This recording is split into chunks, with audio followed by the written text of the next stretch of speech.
तुम्ही पण Maharashtra nursing सीईटीची exam दिली आहे, क्वालिफाय केली आहे आणि आता तुमचा एक प्लॅन चालू आहे की तुम्हाला महाराष्ट्र स्टेटची स्टेट काउन्सिलिंग करून बीएससी नर्सिंग कोर्ससाठी जे आहे ते राज्यामधलं बीजे नर्सिंग कॉलेज आहे ना पुण्याचं, तिथे ऍडमिशन करायचं आहे बीएससी नर्सिंग कॉलेजसाठी. आणि तुम्हाला त्या कॉलेजचा कट ऑफ जो आहे तो लास्ट इयर किती पर्सेंटाइल क्लोज झाला कॅटेगरीनुसार त्याची इन्फॉर्मेशन हवी आहे.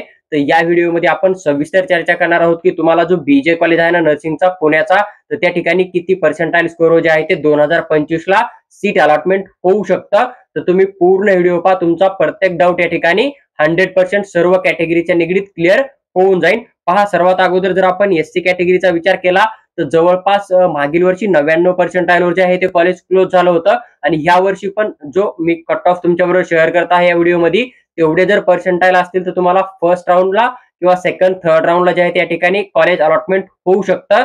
इन केस एखादा जर सीट वॅकंट राहिला स्ट्रे वॅकन्सी मध्ये गव्हर्नमेंट कॉलेजचा तर त्या ठिकाणी अजून कमी पर्सेंटाइल पण तुम्हाला हे अलॉटमेंट होऊ शकतं, किंवा जर शेवटी स्पॉट ऍडमिशन झाली तर तिथं मग अजून कमी पर्सेंटाइल पण सीट मिळते समजा. पण जो कट ऑफ आहे तो थर्ड राऊंड पर्यंत तुम्ही एक्सपेक्टेड घेऊन चलू शकता. त्यानंतर जर आपण एसटी कॅटेगरीचा विचार केला तर जवळपास 95 पर्सेंटाइल पर्यंत तुम्हाला या ठिकाणी अलॉटमेंट होऊ शकतं. नंतर जर आपण पुढे फीजे कॅटेगरीचा विचार केला तर तुम्ही 99 पर्सेंटाइल स्कोर आहे तो तुमच्यासाठी सेफ स्कोर या ठिकाणी तुम्हाला दिसून येईल 2025 साठी. एनटीबी चा जर विचार केला तर 99 पर्सेंटाइल जो आहे तो तुम्हाला या ठिकाणी एक्सपेक्टेड कट ऑफ घेऊन चलणार आहे बीजे कॅटेगरीसाठी. एनटीसी चा जर आपण विचार केला तर 99 पर्सेंटाइल याच्यावरती तुम्हाला जे आहे तो एक्सपेक्टेड कट ऑफ घेऊन चलणार आहे. एनटीडी चा लास्ट इयरचा कुठलाही कट ऑफ नाहीये, म्हणजे काय राहतं जसं एनटीबी असेल, एनटीसी असेल किंवा विजय कॅटेगरी असेल ना, तर यांच्यासाठी 1 किंवा 2 जागा असतात. इन केस ह्या कॉलेजमध्ये त्यांची सीट नसली तर अदर कॉलेजमध्ये असते समजा.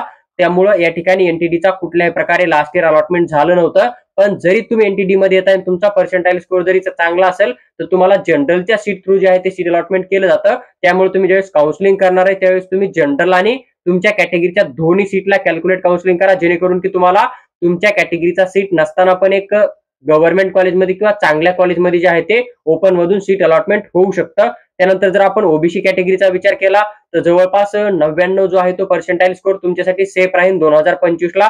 त्यानंतर एसीबीसी नवीन रिझर्वेशनचा जर आपण विचार केला तर 99 पर्सेंटाइल जर तुमचा स्कोर येत असेल तर तुम्हाला या ठिकाणी एक अलॉटमेंट होऊ शकतं समजा बीजे नर्सिंग कॉलेज पुणेमध्ये. ईडब्ल्यूएस मध्ये लास्ट इयर कॉम्पिटिशन थोडी कमी होती, ह्या वर्षी पण कॉम्पिटिशन थोडी कमी राहील. ते एक 96 किंवा 95 पर्सेंटाइल पर्यंत तुम्हाला या ठिकाणी जे आहे ते सीट अलॉटमेंट होऊ शकतं ईडब्ल्यूएस कॅटेगरी मधून बीजे नर्सिंग कॉलेज पुणेमध्ये. जर आपण ओपन कॅटेगरीचा विचार केला तर 99 पर्सेंटाइल तुमचा स्कोर आला तर तुम्हाला या ठिकाणी जे आहे ते अलॉटमेंट होण्याचा चान्स लागू शकतो 2025 साठी. डिफेन्स 1 चा विचार केला तर 97 पर्सेंटाइल तुमच्यासाठी या ठिकाणी सेफ स्कोर दिसून येईल. जर तुम्ही डिफेन्स 2 चं रिझर्वेशन ठेवताय तर तुम्हाला एक 60 पर्सेंटाइल पर्यंत पण या ठिकाणी अलॉटमेंट होऊ शकतं. किंवा यावर्षी जर 60 पर्सेंटाइलच्या वरी डिफेन्सचा विद्यार्थी नसेलच समजा किंवा 50 पर्सेंटाइलच्या वरी जर विद्यार्थी नसेल तर इन केस ते 50 किंवा 40 पर्सेंटाइल पर्यंत पण रिझर्व्ह कॅटेगरीमधून अलॉटमेंट होऊ शकतं. डिफेन्स 2 साठी ते डिपेंड करतं की यावर्षी जो काउन्सिलिंगचा ऍप्लिकेशन फॉर्म फिल करणार आहे त्यामध्ये डिफेन्सचे किती विद्यार्थी पार्टिसिपेट करतात आणि त्यांचा जो स्कोर आहे तो किती आहे आणि गव्हर्नमेंट कॉलेजमध्ये डिफेन्सच्या किती जागा येतात आणि कोणत्या कॉलेजमध्ये डिफेन्सची जागा येते या गोष्टीवर. त्याच्यानंतर आपण जो ऑर्फनचा विचार केला तर ऑर्फनसाठी या ठिकाणी कुठल्याही प्रकारची जागा नव्हती. फिजिकल हँडिकॅपचा जर विचार केला तर लास्ट इयरला 99 पर्सेंटाइलवर हा कट ऑफ क्लोज झाला होता. पण इन केस जर तुमच्याकडे फिजिकल हँडिकॅपचं डॉक्युमेंट असेल आणि तुम्ही क्वालिफाय जरी झाला असाल महाराष्ट्र नर्सिंग सीईटी तरी तुम्हाला जे आहे ते 2025 ला या ठिकाणी सीट अलॉटमेंट होण्याचा चान्स लागू शकतो. तर पहा, जो बीजे नर्सिंग कॉलेज पुणे होता ना त्याचा कॅटेगरीनुसार एक्सपेक्टेड कट ऑफ पर्सेंटाइल नुसार किती जातो तर याचा मी तुम्हाला एक व्हिडिओ शेअर केला आहे. तुम्हाला जर इन केस महाराष्ट्र स्टेटची बीएससी नर्सिंगची स्टेट काउन्सिलिंग आमच्या थ्रू करणं असेल तर तुम्ही आम्हाला व्हॉट्सअपवर मेसेज टाका, आम्ही तुम्हाला तिथं पेड काउन्सिलिंग बद्दल सविस्तर माहिती शेअर करू. त्याचबरोबर येणारी प्रत्येक अपडेट जर तुम्हाला सविस्तर एक्सप्लेन करून हवी असेल तर तुम्ही आमचा टेलिग्राम ग्रुप जॉईन करा. तिथं आम्ही प्रत्येक पीडीएफ सविस्तर एक्सप्लेन करून एकदम फ्री ऑफ कॉस्ट मध्ये शेअर करतो.